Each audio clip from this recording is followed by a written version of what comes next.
കൊച്ചി കോർപ്പറേഷനിൽ UDFന് ആധികാരിക വിജയമാണ്, വലിയ വിജയമാണ് ലഭിച്ചിരിക്കുന്നത്. അതിന്റെ സന്തോഷത്തിനാണ് UDF ക്യാമ്പ് അടക്കമുള്ളത്. നമ്മോടൊപ്പം കോൺഗ്രസ് നേതാവ് ദീപ്തി മേരി വർഗീസാണ് ചേരുന്നത്. കൊച്ചി കോർപ്പറേഷനിൽ മേയർ ആരാണ് എന്നുള്ളതിൽ, അല്ലെങ്കിൽ അത്തരത്തിൽ മേയർ ചർച്ചകളിലൊക്കെ ഏറ്റവും ഉയർന്നു കേൾക്കുന്ന പേരുകളിൽ ഒന്നാണ് ദീപ്തി മേരി വർഗീസിന്റേത്. ചേച്ചി, വലിയ വിജയം, ആധികാരിക വിജയമാണ് കരസ്ഥമാക്കിയിരിക്കുന്നത്. തീർച്ചയായിട്ടും UDFനെ സംബന്ധിച്ച് ജനങ്ങൾ നൽകിയ വലിയ വിജയമാണ്, ജനങ്ങൾ ആഗ്രഹിച്ച വിജയമാണ്. അതാണ് ഇതിന്റെ അർത്ഥം. കാരണം നമ്മൾ UDF പ്രതീക്ഷയിലും അപ്പുറമായിട്ട് ആളുകൾ വന്ന് വോട്ട് ചെയ്യാൻ തയ്യാറാകുന്നു. ഒരുപക്ഷെ CPMന്റെ കഴിഞ്ഞ 5 വർഷത്തെ ഭരണം, അതിൽ മനസ്സ് മടുത്ത CPMൽ നിന്നുള്ള ആളുകൾ പോലും UDFന് വന്ന് വോട്ട് ചെയ്തിട്ടുണ്ടാകാമെന്ന് ഞങ്ങൾ കരുതുകയാണ്. കാരണം അത്രത്തോളം ജനവിരുദ്ധതയാണ് കഴിഞ്ഞ 5 വർഷക്കാലം സംസ്ഥാന ഗവൺമെന്റും കഴിഞ്ഞ 5 വർഷക്കാലം നഗരസഭാ ഭരണവും കാഴ്ചവെച്ചത്. അതിനുള്ള വലിയ പ്രതികരണമാണ് ജനങ്ങൾ എപ്പോഴും അങ്ങനെയാണല്ലോ. അവർക്ക് ഏറ്റവും അധികം അവരുടെ അവകാശം വിനിയോഗിക്കാൻ കഴിയുന്ന സമയത്ത് അത്തരത്തിൽ വിനിയോഗിച്ചിട്ടുണ്ട്, പ്രത്യേകിച്ച് കേരളത്തിൽ. അതാണ് നമ്മൾ കേരളത്തിൽ ഉടനീളം കണ്ട വലിയ സ്വീപ്പിംഗ് വിജയം എന്ന് തന്നെയാണ് ഞാൻ കരുതുന്നത്. LDFനെ സംബന്ധിച്ച് ഈ വികസന കാര്യങ്ങളൊക്കെ ഏറ്റവും കൂടുതൽ ഉയർത്തിക്കാട്ടിയിരുന്നു. പ്രത്യേകിച്ച് ഏറ്റവും അവസാനം വോട്ടെടുപ്പിന്റെ തൊട്ട് മുൻപ് ബ്രഹ്മപുരത്തിന്റെ കാര്യം വരെ പറഞ്ഞ് വലിയ ചർച്ചയും കാര്യങ്ങളും ഒക്കെ ആയതാണ്. അപ്പോൾ പക്ഷെ അതൊന്നും ഏശിയില്ല എന്നുള്ളതാണ്. ഈ പറയുമ്പോൾ വിശ്വാസയോഗ്യമായ കാര്യങ്ങൾ പറയണം. തെരഞ്ഞെടുപ്പിന് തൊട്ട് മുമ്പ് കോർപ്പറേഷന്റെ ഒരു ഔദ്യോഗിക കെട്ടിടത്തിൽ വന്ന് നിന്നുകൊണ്ട് തെരഞ്ഞെടുപ്പ് പ്രചരണം നടത്തിയത് നിയമവിരുദ്ധതയാണ്. അത് എത്രയോ ആളുകൾ അത് സംസാരിച്ചു, അത് പറഞ്ഞു. ഞാൻ കളക്ടർക്ക് നേരിട്ടൊരു പരാതി കൊടുത്തിരുന്നു. അപ്പോൾ അതുപോലും ഒരു അടിസ്ഥാന കാര്യങ്ങൾ പോലും ഒരു തെരഞ്ഞെടുപ്പിൽ പാലിക്കാതെ മുമ്പോട്ട് പോയി.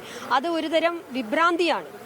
തെരഞ്ഞെടുപ്പ് കാലത്ത് ഔദ്യോഗിക കെട്ടിടം അങ്ങനെ ദുരുപയോഗം ചെയ്യാൻ പാടില്ല എന്നറിയാവുന്ന മേയർ അവിടെ പോയി അത് ചെയ്തെങ്കിൽ അതിന്റെ അർത്ഥം ഒരുതരം വെപ്രാളം അവരെ അവസാന ഘട്ടത്തിൽ ബാധിച്ചിരുന്നു. അത് അവർക്ക് കൃത്യമായി മനസ്സിലായിരുന്നു. താൻ കഴിഞ്ഞ 5 വർഷക്കാലം ചെയ്തതായി പറയാൻ കഴിയുന്ന പദ്ധതികളൊന്നും തന്നെയില്ല. ബ്രഹ്മപുരത്ത് എന്താണ് ചെയ്തത്? ബ്രഹ്മപുരത്തൊന്നും ചെയ്തിട്ടില്ല. ഈ നഗരത്തിലെ ജനങ്ങൾ വിഷപ്പുക ശ്വസിച്ച കാലഘട്ടത്തിൽ അന്ന് പറഞ്ഞ പ്രഖ്യാപനങ്ങൾ, അന്ന് പറഞ്ഞു യുദ്ധകാലാടിസ്ഥാനത്തിൽ പരിഹാരം കാണുമെന്ന് പറഞ്ഞു. 4 വർഷങ്ങൾക്ക് ഇപ്പുറം ഒന്നും കണ്ടിട്ടില്ല, ഒരു പുതിയ പദ്ധതിയും വന്നിട്ടില്ല. അപ്പോൾ അതൊക്കെ ജനങ്ങൾ കണക്കിലെടുത്തു എന്ന് വേണം കരുതാൻ. വെള്ളക്കെട്ടിന് പരിഹാരം കാണാൻ കഴിഞ്ഞിട്ടില്ല. UDF ഭരണത്തിലേക്ക് വരുമ്പോൾ എന്താണ് ഏറ്റവും അടിയന്തരമായി കൊച്ചി കോർപ്പറേഷനിൽ ചെയ്യാനുള്ളത്? അതിന്റെ കാര്യങ്ങൾ എന്തൊക്കെയാണ്? ഞാൻ മനസ്സിലാക്കുന്നത് 5 വർഷങ്ങൾക്ക് മുൻപ് എവിടെയാണോ കൊച്ചി നഗരം നിന്നത് അവിടെ തന്നെയാണ് ഇപ്പോഴും നിൽക്കുന്നത്. ഇനിയും വലിയ ശ്രമകരമായ ഉത്തരവാദിത്തമായിരിക്കും UDFനെ സംബന്ധിച്ചുള്ളത്. കാരണം 10 വർഷക്കാലം UDF ഭരിച്ചപ്പോൾ കൊണ്ടുവന്ന പദ്ധതികൾ, CSML ഉൾപ്പെടെ UDFന്റെ കാലത്ത് കൊണ്ടുവന്ന ആ പദ്ധതിയാണ്, അല്ലെങ്കിൽ സ്മാർട്ട് സിറ്റി പദ്ധതിയാണ് ഇപ്പോഴും തൊട്ടില്ല എന്നുള്ള രീതിയിൽ എഴഞ്ഞു നീങ്ങിക്കൊണ്ടിരിക്കുന്നത്. പ്രധാനപ്പെട്ട ഒരു കാര്യത്തിനും, വെള്ളക്കെട്ട് പോലുള്ള ഒരു കാര്യത്തിനും അത് വിനിയോഗിക്കാൻ കൃത്യമായി കഴിഞ്ഞിട്ടില്ല. അതുകൊണ്ട് തന്നെ ഇനിയും ഉള്ള ഓരോ ദിവസവും UDFന് വലിയ ഉത്തരവാദിത്തമാണ് നഗരത്തെ സംബന്ധിച്ച് എന്നാണ് ഞാൻ മനസ്സിലാക്കുന്നത്. ഈ മറ്റൊന്നുള്ളത്, മേയർ ആരാകുമെന്നുള്ള ആകാംക്ഷയിലാണ് എല്ലാവരും ഉള്ളത്. അതിനുള്ള ചർച്ചകളും കാര്യങ്ങളും ഒക്കെ ഉടൻ ഉണ്ടാകുമോ?